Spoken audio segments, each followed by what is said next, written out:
Gute Nacht. Tonight shave. Saw the Barroso Red pre-shave or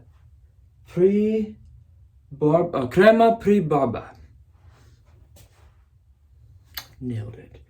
And I'm using Sandalwood by Barrister Man in the Omnibus base. And I'm using another borrowed razor, of course, because apparently that's all I do now. And I'm using the Overlander with a Wilkinson sword. Not a Gillette Wilkinson sword, the German-made Wilkinson sword, because I just felt like this razor has like a lot of Germanness about it, you know? So I have used this once before.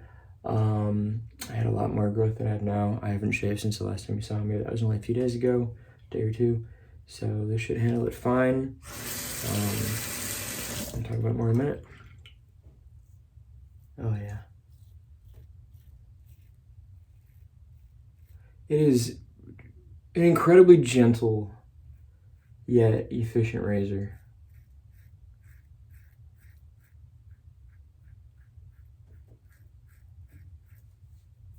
Oh yeah. I mean, it just glides. Granted, I'm using Omnibus, so that helps, but we'll flip it.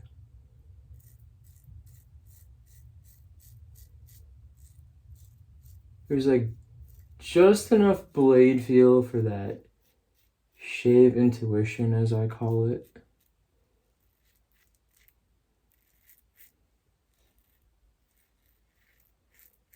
I like to feel it because I ain't shaving with my glasses on, because that's just a mess I don't want to deal with. But man, so even when I had a lot of growth, it wasn't pulling, and it wasn't uncomfortable, but like, again, you can say this about any razor, but this really shines when you have like 1 or 2 days growth. Like, oh wow, what a difference it is.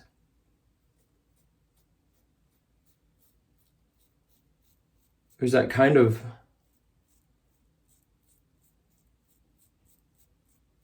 gentleness where like I kept going over places that I've kind of found I didn't need to go over, because even with the excess of beard at that time, wasn't getting a lot of that blade feel.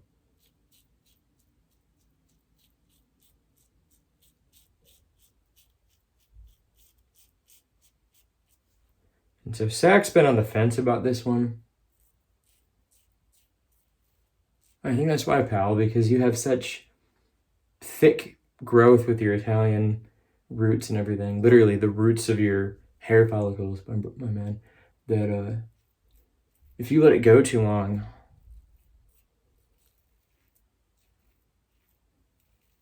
you're gonna end up having a real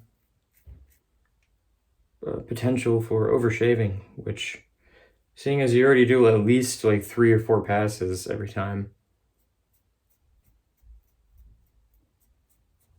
you're already at risk.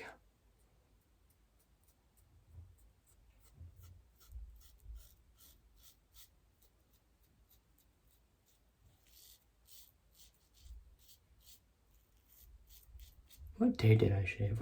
It must have been Friday. Today's Monday. Was it Friday or Saturday? It was Saturday because I had a Christmas party to go to. So I might not have filmed the last time I shaved after all.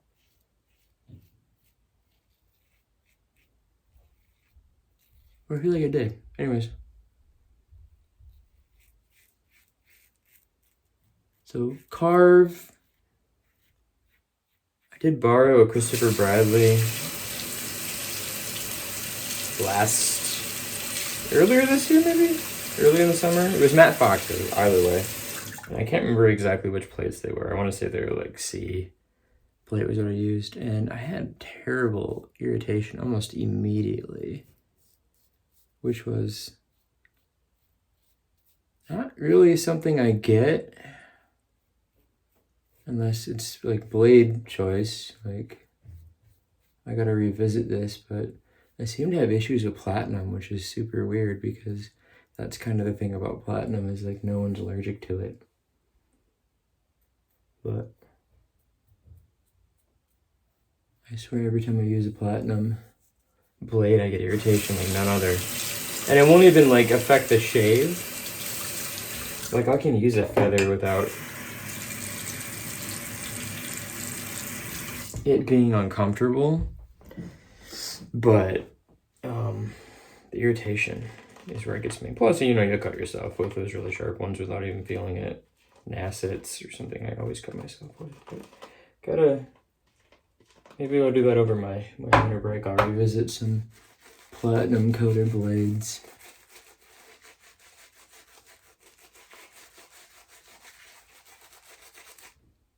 Give it up on this, come on.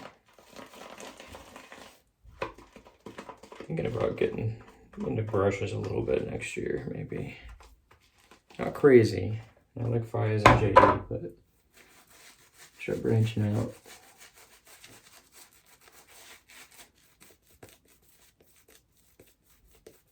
Kind of good on software, so what else can you do, right? I think I'm more of a fan guy, more of a painter. So definitely want to get a fan knot badger. Give that a try. Can get there with the bulb, it just takes longer. But problem is I don't like the look of the fan knots as much as the bulb knots. So that's kind of why I wasn't using them, but as time goes on. And the other real nice badger I have, of course, is just another bulb from Simpson, which I guess the job done. I use that for creams almost exclusively. Just gonna wet the tips.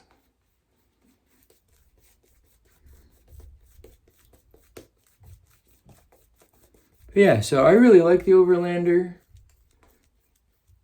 I don't know that it would be a razor I'd like to purchase for myself because I don't think it has enough blade feel for me and my preferences. I think it's a gorgeous razor. You can get it in just about any material you want now. I think it's like 140. It's like in the 150, 130 to 150 category. You can start with aluminum and brass. Stainless steel kicks up into like, I think the 200s, which is interesting. And then I know they're doing bronze and now copper, which are definitely in like that 240 range. So those wouldn't be ones I get, but the brass is really nice. I like it a lot. I love the handle. I don't just love the, you know, the tactile quality of the handle. I love all this like futuristic kind of fluting here. If you can see the texture there. It also has knurling in there too, so it's not just relying on these grooves and everything. It's actually quite intricate, and I really like that. I think Karve makes some of the best handles you can get on stock razors. So let's try and against the grain and see if I still think it's so gentle.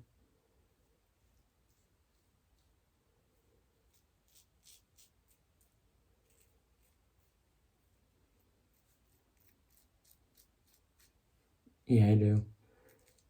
It's right on that line. I enjoy it. If I were like gifted this, I would be, you know, super happy. This is a beautiful razor. It's gonna patina. If they want that forced patina, Sack said that he bought this from someone who polished it.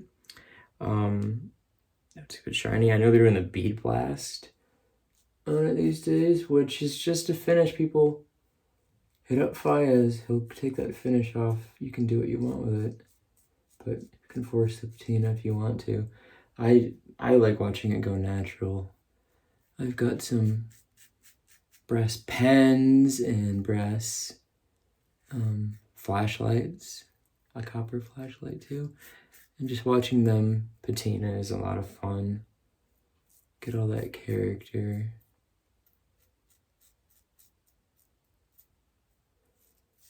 I'm more that kind of patina guy, more than like the super high polish, no fingerprints, must wear gloves while handling it. kind of person. Because smudges happen. It's going to happen.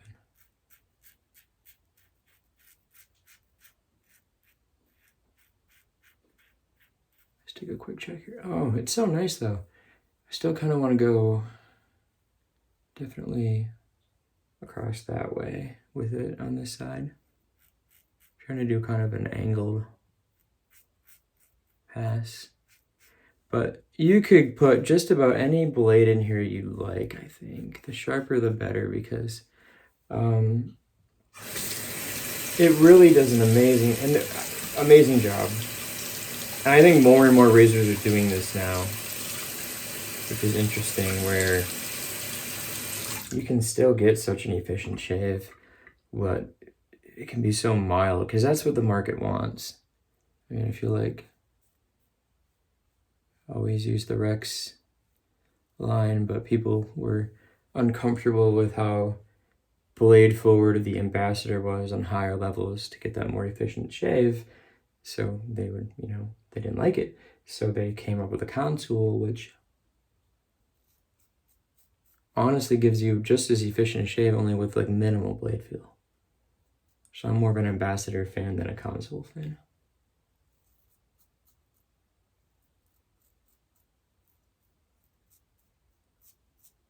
But then I'm not big on, dial adjustable.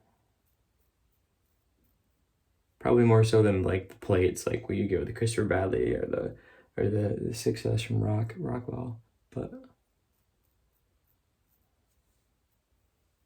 yeah, this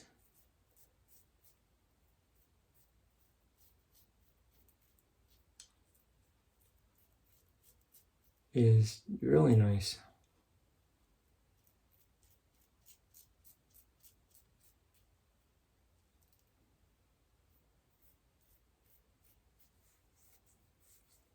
Quite relaxing. Definitely one of those razors you can do autopilot with, if that's something you like. If you like to kind of enjoy things and go away a little bit, go on autopilot, I think you can do that with this razor without a lot of negative ramifications. Unless you lose kind of how many passes you've done.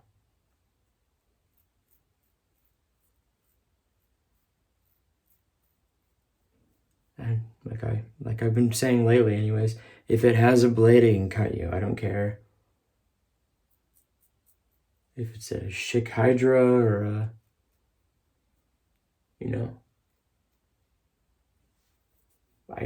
I'm not up on these cartridges, whatever, or the Overlander or 6S or your granddaddy's Tech, if it's got a blade in it. If you aren't paying attention, you can and will cut yourself. So I'm going to do the underside of my chin, but I'm going to come back and give you my final thoughts, which you can probably already guess what they are, because I feel like I've already said them, which is what happens when you use a razor for a second time after using it for a first time off camera. I feel like there's no surprises, right? But maybe we'll have a surprise. So I'll be back in a minute and finish things up here. All right, so I seam this area, and I feel like I may have had this issue the first time, where I kind of just didn't pay attention on my chin. Chinny chin chin. Ever do that? You find a spot later, and it just drives you crazy. Oh, it drives me so crazy. I get the electric out and I clean it up. Typically it's up under the nose, because my mustache likes to go right up to it. Super fun. And again, putting yourself at risk of overshaving, like I've talked about. But here we are.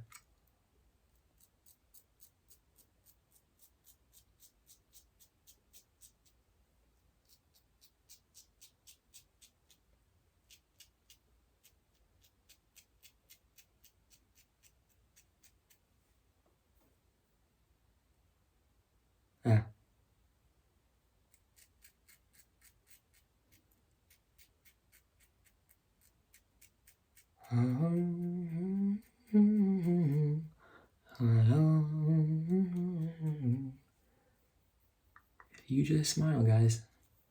That's pretty good. You can see I did get myself just a little bit under my stretch area because of my hubris.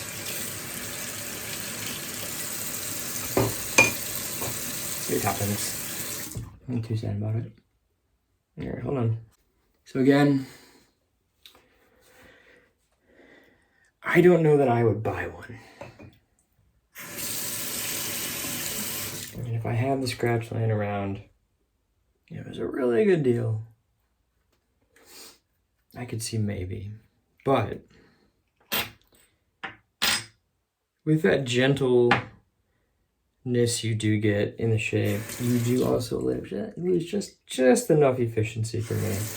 It's more efficient than it has a right to be, but it's not, I don't know that I'd even say it's quite as efficient as a 6S on 6, which, or even my red tip. I gotta keep using the red tip here, but still picky still. It's not on the level of, razors that don't cost as much as it does, like a Hansen Plus or a Murica maybe, I don't know. Those aren't quite perfect, or the Murica isn't quite perfect always either. But I, again, think it's a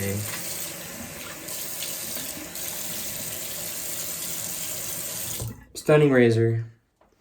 And if you try the Christopher Bradley like I did, and maybe you didn't experience irritation like I did, or maybe you did, or maybe you just you didn't want to deal with the plates, or you felt like, that was overwhelming, or you like a mild shave and don't have a crazy beard like some people do, it's a great razor. So, especially if you get it for that used price, I would say have at it and enjoy. If you can borrow one, like I've been fortunate enough to do,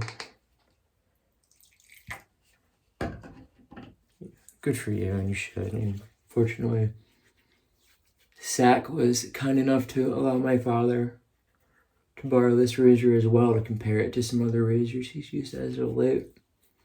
And he really likes it too. And he seems to like a more mild shave than I do, which is surprising because I think that his beard is heavier than mine, but I don't know. He lived in the cart world. I did not. But yeah, so if you're looking for an exquisite razor that offers a surprisingly efficient shave for how mild it feels, and you don't have a significant beard growth, then Overlander, man. It doesn't get much prettier than that, in my opinion. That being said, I fully expect when he gets this back for Sack, who's falling in love with things like the Dart and the R41, to fall out of love with the Overlander pretty quickly. So I would, if you see him drop that, get on it. Especially if what I've said sounds like something you'd be interested in. Alright, guys. Well, that'll do it for me tonight. As always, we're going to call it a shave. So we appreciate you stopping by and checking it out, and we'll catch you next time. Alright, so I just did a third and final speed run shave with the, not the charcoal goods, we'll get there in a second, with the Karve Overlander. And I just shaved yesterday, so the video is from Shave Today. It is like a phenomenal everyday shaver. If you have to shave every day for some reason, or you like to, but like if you can't miss a shave and you need something that's going to be reliable, close, comfortable, Overlander for sure. I think that it makes a lot of sense. So if you're someone who wants, like, I think it's charcoal goods who does the everyday razor, but that's maybe a little out of your price range, you might want to look at the Overlander. Okay, that's it.